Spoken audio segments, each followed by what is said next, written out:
Oi, eu sou a Elaine Fonseca, sou doula, educadora perinatal e eu ajudo mulheres a se prepararem para viver um parto mais seguro. E hoje eu tô aqui com minha irmã Daisy, Nath Fonseca, mais pros íntimos lá no Instagram dela, que está gravidinha do bebezinho arco-íris, 19 semanas, é um menino. E hoje a gente tá aqui para conversar um pouco sobre essa jornada, esse processo que você passou, que eu tive a honra de acompanhar de perto. E tenho a honra agora de acompanhar também enquanto irmã e enquanto doula, essa honra aí que Deus me deu. E te agradeço por isso. E se apresente um pouco, fale um pouco sobre você. Bom, eu sou Nath Fonseca, irmã dessa menina linda, dessa doula maravilhosa. Tenho 34 anos, já tive 2 percas gestacionais, ambas com 8 semanas, era pra estar com 8. E acabava não evoluindo e ia pra 5 semanas. E aí eu perdi 2. E agora, graças a Deus, já tô com 19 semanas. E Daisy, conta um pouco como foi receber esse positivo, como que foi um pouco dessa jornada, se vocês estavam tentando. A gente estava tentando, depois que a gente perdeu os 2, a gente levou mais ou menos uns 2 anos para poder tentar de novo. Quando a gente resolveu tentar, a gente levou mais ou menos 1 ano tentando, sem conseguir um positivo. E aí eu decidi começar a ver por que isso estava acontecendo, por que não estava vindo esse tão sonhado positivo de novo. E aí, passando por consulta com especialista em fertilidade, a gente descobriu que agora, já com 30 e poucos anos, estava com baixa fertilidade, tanto eu quanto meu esposo. E aí, naquele momento, eu recebi essa notícia no dia do meu aniversário, foi um dia que eu fiquei muito, muito abalada. Vale a pena falar que foi dezembro de 2024. Dezembro de 2024, ano passado. E aí eu tive um momento em que eu realmente entreguei pra Deus. Eu falei, tá nas tuas mãos, porque eu não ia fazer FIV, que a médica disse que o próximo passo agora era FIV, e eu não queria, eu queria algo realmente que fosse natural.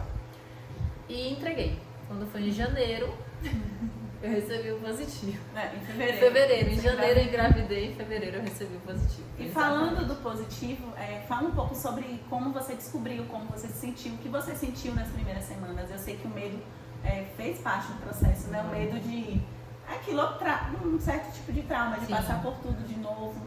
E como foi, assim, você sentir essa enxurrada de emoções? Bom, eu não acreditava que eu estava grávida, então eu comprei o teste de farmácia por pura desencargo de consciência. Eu tinha perdido a data da minha menstruação, porque eu costumava anotar tudo direitinho. Só que aí eu fiz, nesse mês eu tinha me perdido no mês de janeiro. E aí não anotei. E meu marido falou assim, eu acho que sua menstruação tá atrasada. Eu fiz, vou lá comprar. Comprei 2 testes. Fiz o primeiro no shopping. Já fiz logo no shopping. E aí, quando eu vi aquele positivo, eu entrei em choque. Você não tinha falado pra ninguém, né? Nem pra sua esposa que você ia fazer esse teste. Não, ninguém sabia. E aí, foi um susto. Eu fiquei completamente em choque. Fiquei realmente chocada. E desacreditada. Então, daí eu fui fazer um teste de sangue, fazer o beta. E mais ou menos às 3 horas da tarde eu recebi o beta dizendo que realmente tinha dado positivo. E eu fiquei completamente em choque. E aí, demorei mais um dia pra poder contar pro meu marido.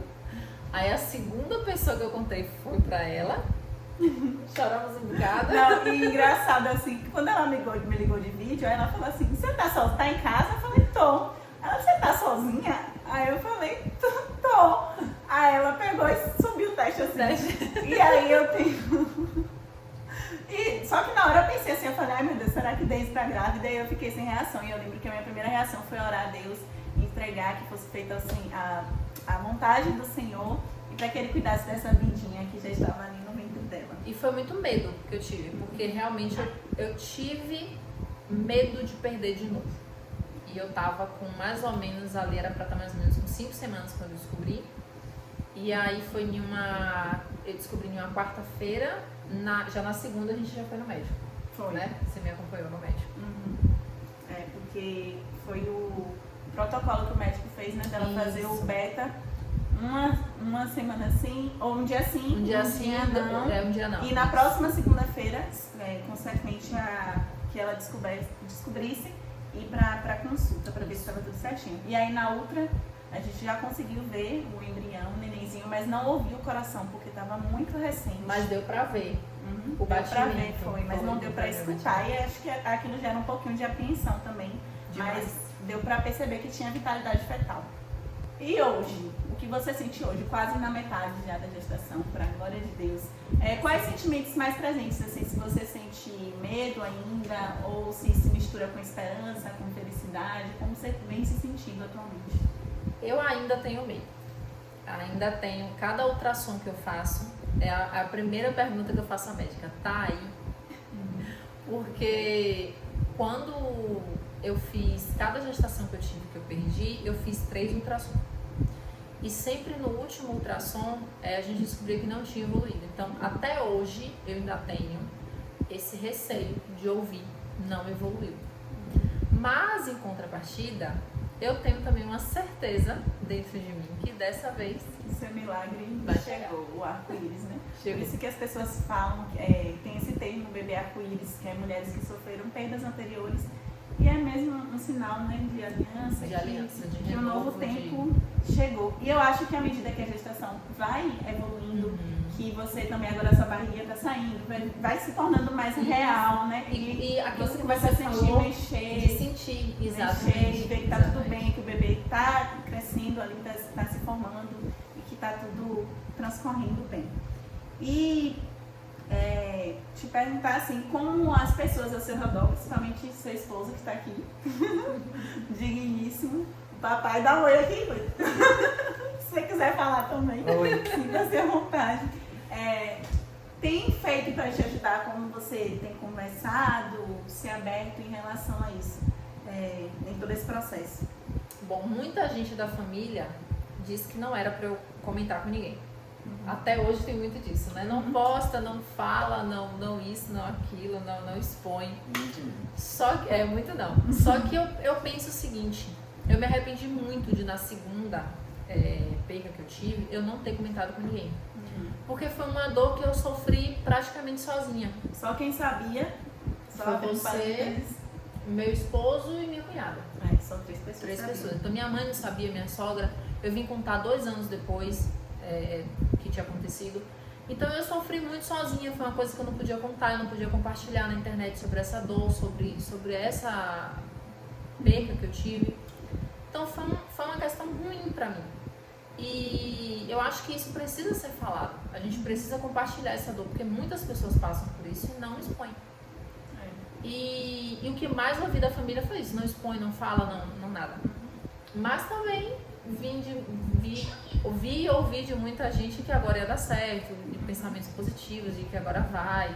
É uma dualidade esse tipo. Dualidade.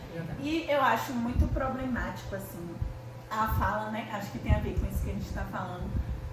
Que as pessoas falam assim, quando a mulher passa por uma perda que é uma dor, assim, que eu não sei, me compadeço, não sei como é essa dor, mas eu sei que com certeza dói muito, você se prepara. E aí as pessoas às vezes falam, Deus sabe de tudo, é melhor do que se não viesse com alguma malformação, algo do tipo, porque as perdas gestacionais, a maioria das perdas se dá por malformação ali do bebê. E há um índice que muitas mulheres passam por isso, 3 em cada 10 mulheres vão ter alguma perda no início da gestação.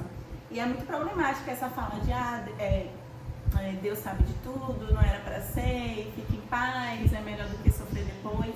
Porque isso invisibiliza, eu acho, que a dor da mulher, do seu processo.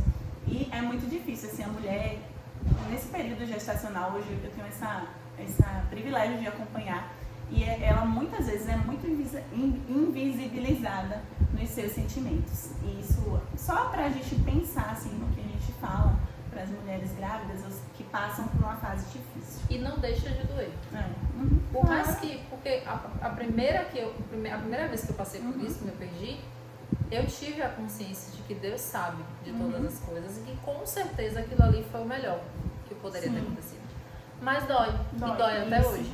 E eu lembro de toda vez que poderia estar fazendo mais um ano de aniversário, que agora poderia estar com X anos, o primeiro, o segundo. A gente sempre vai pensar, sempre vai estar. E nessa gestação, teve algum momento assim que te marcou, que pode ser um ultrassom, um chutinho, você está começando a sentir ainda, né? Algo que te fez assim, eu tô mais aliviada, ou no final do primeiro trimestre, algum momento que você falou assim? O último ultrassom. Você fez agora, há pouco tempo. Há pouco tempo, porque a médica falou, tá perfeito, tá todo formadinho, tá tudo certo, a gente viu tudo, ela fez pra, não tá ainda no período morfológico, né, como você falou, que não seria agora o morfológico de segundo trimestre, mas ela meio que fez um pra me deixar mais tranquila, e tá tudo bem, tá tudo lindo, e isso aí me deu uma tranquilidade também. E mudanças em relação a mudanças físicas no seu corpo, emocionais, o que você tá mais sentindo assim de diferente na sua rotina, na sua vida? Pra mim, o primeiro trimestre foi terrível. Ali naquele momento eu falei, nunca mais eu quero engravidar na minha vida. Porque foi horrível, eu passei muito mal. Primeiro que eu tomei, eu acho que piorou um pouco mais, como você falou, que eu tomei o remédio, né, a progesterona. E foi muito ruim, tudo foi muito ruim. Eu passava muito mal, eu não aguentava fazer nada, eu não aguentava. Eu saía da minha cama, ia na cozinha pegar alguma coisa pra comer, eu passava mal. Foi muito ruim. Mas, em questão emocional, como eu faço um tratamento com psiquiatra e tomo os meus remédios, eu acho que eu tô bem tranquila em relação à parte emocional. Eu tô tentando também, junto com a terapia, não pensar muito, me estressar muito, projetar muita coisa, porque eu tinha muito disso de projetar. Então eu tento não projetar tanto para não gerar mais ansiedade, que já é uma fase que a gente tá mais ansioso e tudo, mas eu tento segurar um pouco mais para não dar um surtado. E agora vamos falar sobre o parto. Quais são suas expectativas, seus medos, seus anseios, o que você espera. E é isso. Você já começou a pensar sobre isso, sobre o parto, como você gostaria que ele fosse? Já. De preferência eu não quero cesárea, porque eu tenho muito medo da agulha. Eu tenho um pavor de agulha desde muito nova. E eu tenho problema na coluna, minha coluna é um pouco torta. E eu morro de medo de não acertarem. Eu sei que esse pessoal tem experiência e tudo, mas eu morro de medo de enfiarem uma agulha na minha coluna. Muito medo. Descobri semana passada que a analgesia de parto também injeção da coluna. Por sangue. Juro pra você. O medicamento não, é a mesma. Eu achava que era o mesmo acesso. Eu achava que era na veia, não. Eu achava que era na veia. Aí eu já falei com ela. Você vê o tamanho da agulha, é de um dedo. Eu já falei com ela, não quero. Já avisei também ao meu marido, não quero, tente me persuadir. Porque a agulha é muito grande, eu vi o vídeo que ela postou, a agulha é muito grande e na coluna não quero. Então eu vou fazer de tudo para que seja um parto via vaginal e natural. Em nome de Jesus, espero que tudo ocorra bem.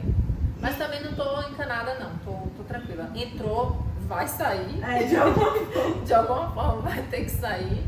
E vai ser tudo como Deus planejou. Tem algo que você sente que você precisa trabalhar dentro de você ou aprender até esse momento? Eu acho que não. Eu tô muito tranquila.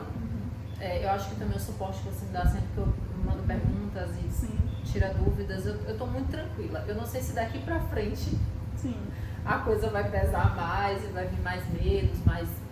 geralmente, conforme vai se aproximando da reta final, a gente vai ficando, né? Eu tenho muito receio assim, em questão do puerpério, porque todo mundo fala que é uma coisa terrível. Então eu já tô me preparando para isso.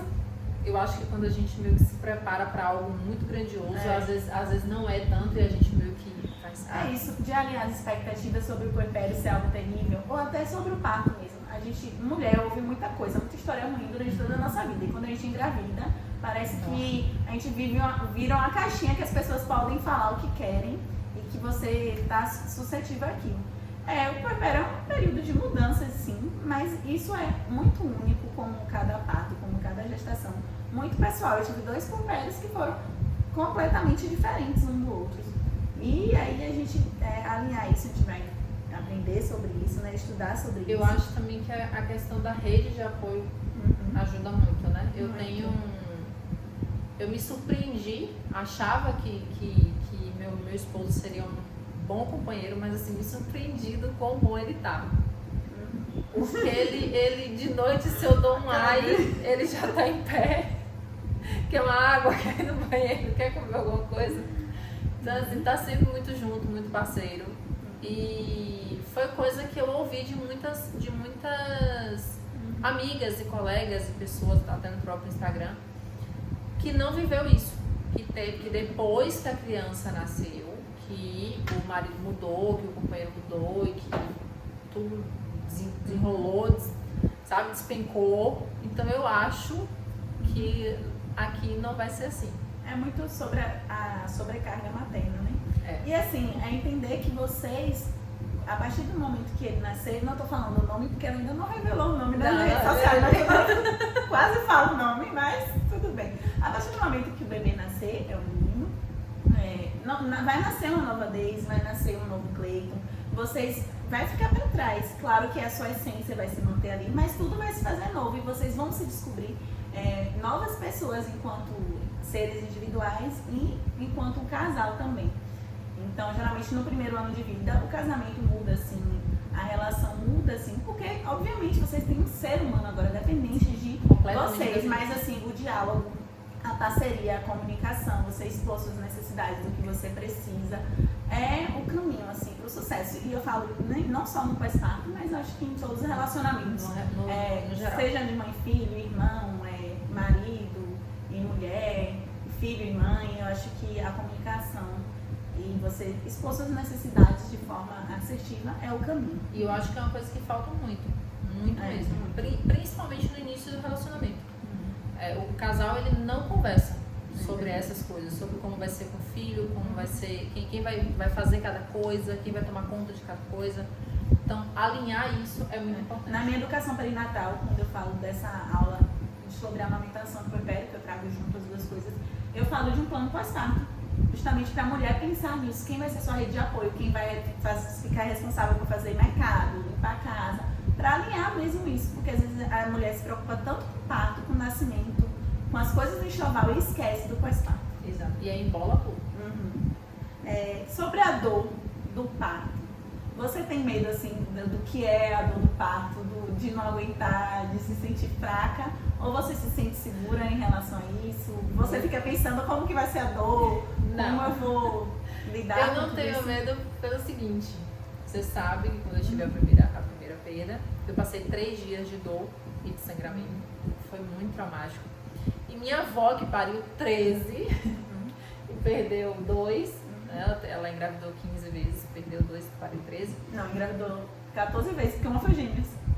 Aí foi uma gravidez só. Não, foram 15 gestações, só que ela pariu 12.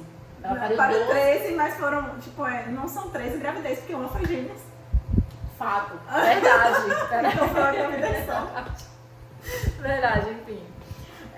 Mas ela perdeu 2 e ela falou comigo que a dor física, não dor emocional, porque até na época de minha avó não se falava sobre isso, não se tinha dor emocional, era dor física. E ela disse que a dor física de um aborto espontâneo é muito pior do que uma dor de parto. Que tá atrelado ao emocional. Que tá atrelado ao emocional. Mas em dor física, eu senti muita dor. Eu passei 3 dias de muita dor, de muita contração. Até comentei contigo como foi as contrações e tal. Que eram ritmadas. Ritmadas, E se for aquilo ali, ou um pouco mais daquilo ali, mas eu tô tranquila. A percepção é muito diferente, porque você estava tendo uma dor de sofrimento. Você tinha passado por aquele processo e ainda passar por aquilo tudo. E no nascimento é o que eu sempre falo para as mulheres, gente, é uma dor que é fisiológica, dói muito, mas é uma dor que vai aos poucos, que está trazendo o maior bem. É uma dor feliz. Né? Isso não é uma dor de sofrimento, não é uma dor que você está com enfermidade ou com um sofrimento atrelado. Então eu acho que isso muda muito a percepção. Quando você falou isso para mim, que abriu minha mente, eu falei, é isso. Não é uma dor, a dor que eu passei foi uma dor sofrida. Essa não vai ser. E você já teve alguma experiência, aí você falou um pouco da nossa avó, né? Já teve alguma experiência que te marcou e influencia pra sentir isso do parto? Minha avó é uma grande inspiração pra mim também, no meu primeiro parto. Eu só ficava pensando nela. Porque minha avó teve uma situação, que foi até do nascimento de sua mãe, né? Que a mãe dela é gêmeas. E naquele tempo na roça, não se tinha muitos recursos e o médico, a parteira fez o parto da mãe dela, mas a outra gêmea, a nossa tia, ela ficou transversa. E aí o médico colocou a mão e puxou. E saber que minha avó passou por tudo isso naquele tempo, 50 anos atrás, e conseguiu me dar força de... Em casa, né? Quase todos os partos com parteiras.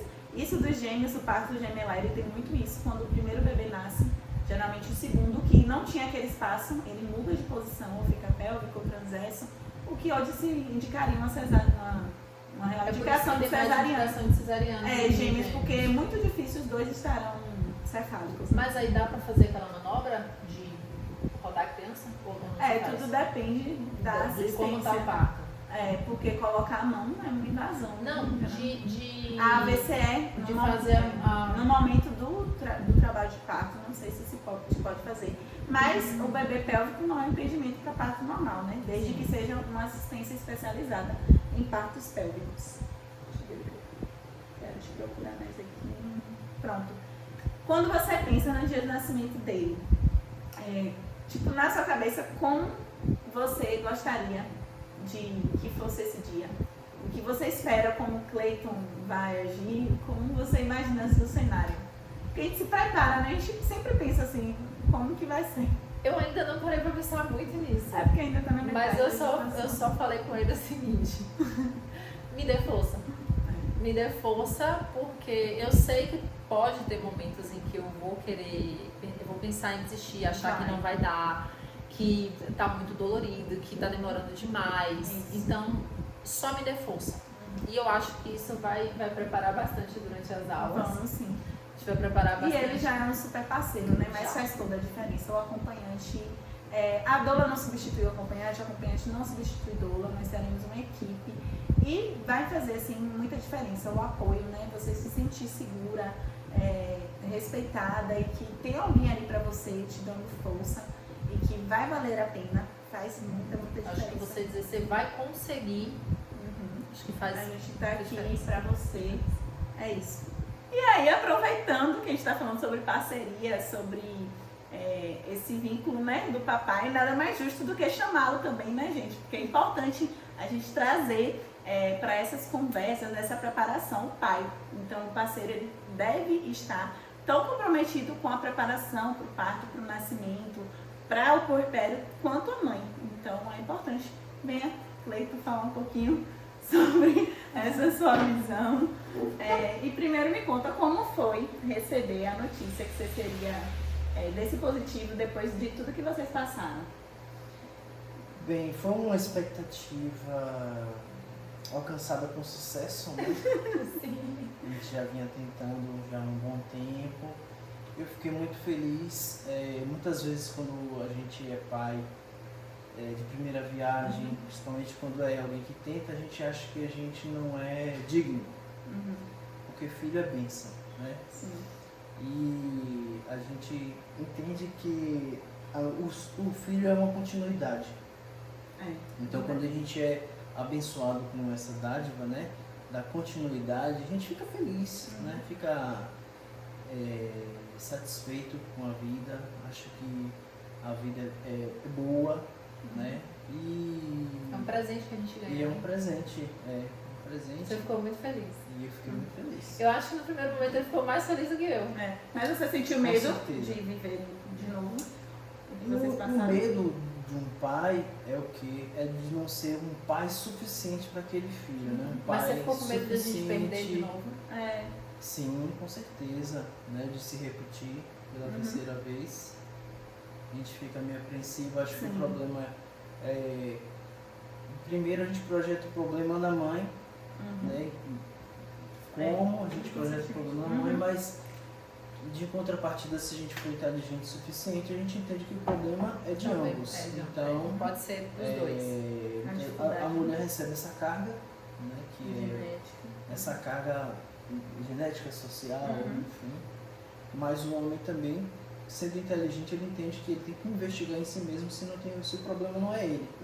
Então, em contrapartida, tem que dizer o quê? Tranquilizar a parceira, né? Dizer que tá tudo bem, vai dar certo. que vai dar certo, entendeu? Então o medo foi esse, tipo, de se repetir e também o medo do futuro, de não ser bom o suficiente para. Mas acho que isso sempre vai acompanhar a gente, Vai. toda a nossa jornada enquanto mãe, enquanto pai. A gente vai errar, entender. Às vezes eu me pego pensando assim, nossa, sou uma péssima mãe, tem dias que são difíceis, tem dias que são maravilhosos. E é isso, a gente vai vivendo um dia de cada vez pedindo sabedoria a Deus. Do evoluir da coisa, né? E hoje é bom que hoje tem muita informação, hoje nós vivemos a era da informação. Tem que ter muito cuidado também. Muito cuidado. Um filtro muito exato. grande. E hoje nós vivemos a era também que os sentimentos são considerados. É né? verdade. Antigamente, sentimento era questão de frescura. Principalmente com o homem, né? Principalmente. Hoje em dia, não. Hoje os sentimentos são considerados pensamentos, frustrações, etc. Né? Isso. Enfim. E o que você tem mais percebido de diferente nela agora? Eu percebi que ela tá muito feliz, muito ansiosa. Ele acha que eu tô Eu percebi que ela tá mais rechonchudinha, tá mais redonda. Ele tá muito feliz, agora eu tô comendo mais, tô cheia. É que eu vi um meme que diz o quê, né? A placenta cuida do neném e o pai cuida da mãe.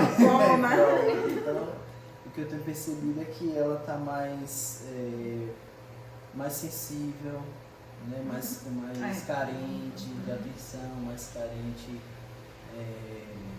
mais atenciosa em algumas coisas assim, de detalhes, né? de carinho, né? Então, são essas mudanças que a gente vai percebendo. Isso aqui é mais enfático. E sobre o parto? Como você pensa assim? Como você vai sentir vendo ela com dor? Como você vai lidar? A questão do parto, uma vez eu vi Daisy tirando sangue e fiquei muito preocupado. A gente fica assim meio sem saber o que fazer. Às vezes quando a gente deixa alguém que a gente ama nas responsabilidades de outras pessoas, a gente fica preocupado achando que a pessoa não vai saber lidar com aquela situação. Então é todo esse medo, né? Então aquele medo de alguma coisa dar errado. E você não poder fazer nada, né? Exatamente, eu ficar preso àquela situação de ter que ceder a oportunidade de profissionais fazer o trabalho do profissional. A gente fica preocupado. Eu acho que isso é normal. Quando o controle, né? Às vezes a gente tem muita essa necessidade de controlar e saber que o controle não está nas nossas mãos em algum momento. É verdade. E que conselho você daria para um pai que está passando também por isso pela primeira vez, como você, né, que vai se tornar pai? O que você acha, assim, que você está ao lado de uma grávida? Uma dica de um pai é ser homem, ser um pai, ser um parceiro, que ser provedor, não só de dinheiro, mas provedor de proteção, carinho, atenção e dinheiro, lógico, né? Se você é um cara que é provedor, um cara que é protetor, que ama a sua parceira, dobre isso. Dobre. Na conquista é uma dedicação imensa. Quando se torna pai ou mãe, essa dedicação tem que aumentar. É isso, a mulher que vive esse processo de gerar, nutrir, que passa por tantas transformações na pele, assim. Mas quando ela tem um parceiro que se conecta com o que ela está sentindo e tenta entender, promover, né, aquilo, acho que tem tudo para ser a experiência mais positiva possível. Exato. E você, se você pudesse mandar, acho que serve para vocês dois, uma mensagem para vocês de anos atrás, né, que passaram por esse momento difícil, o que você falaria para você mesmo? Tenha mais paciência, confie que Deus vai fazer tudo na hora certa. Amém. E cuide da saúde mental. Isso é muito importante. E para outras mulheres que passaram ou que estão passando por esse momento de uma perda gestacional, o que você diria para elas também? Dói, sei que dói, não passa, mas com o tempo você aprende a absorver essa dor e lidar com essa dor. E não deixe isso, não esqueça, não engula essa dor. Coloca pra fora. Coloca pra fora. E você? Uma mensagem final pra gente encerrar aqui. É uma mensagem boa, assim. Você é digno de tudo que é bom.